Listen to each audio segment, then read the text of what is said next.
বাজারের মধ্যে আমরা গরু বেচা কিনা করি। এই গরু যাইতেছে উদয়পুর, যায় নতুন বাজার, বিভিন্ন যাওয়ার পরে এই গরু রাস্তাঘাটে হেনস্থা হয়।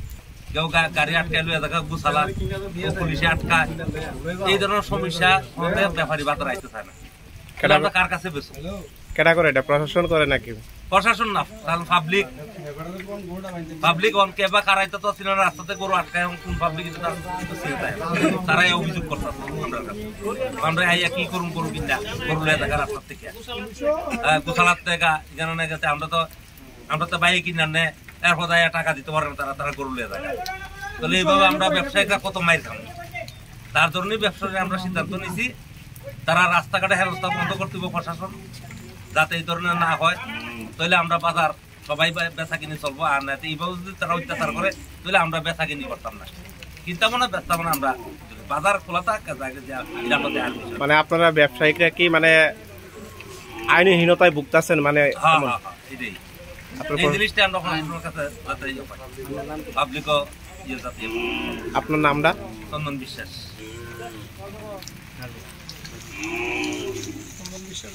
এই জিনিসটা যাতে বন্ধ হয়।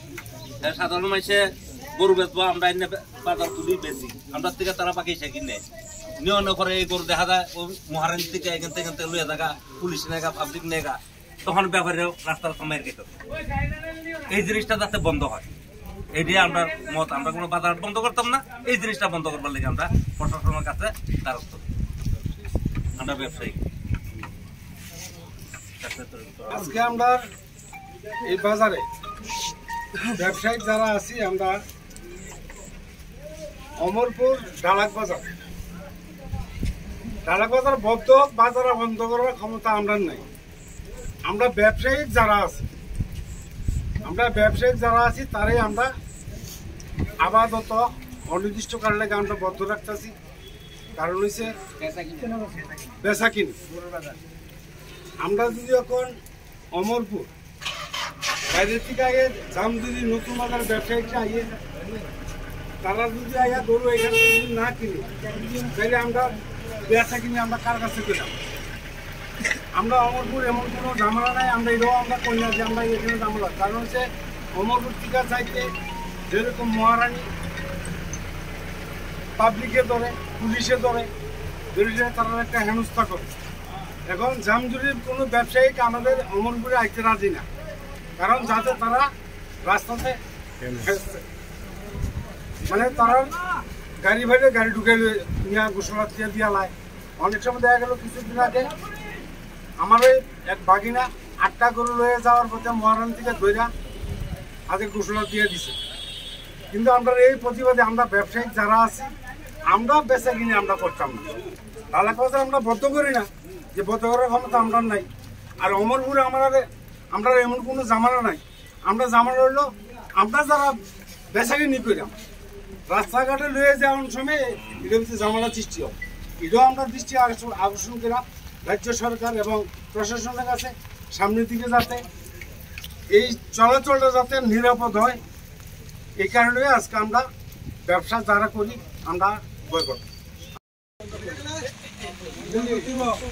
সরকার ঠিক আছে, তোমরা না চুরিদারি করে এমন করে এইটা যেন বন্ধ হয়, বুঝলি? সরকার তো খুশি না কষ্ট করে এই করে তোমার গরু কমন লাগিয়া তুমি ঘোষণা করে কষ্ট করতে চাই, তোমার বাজার বন্ধ করতে চাই।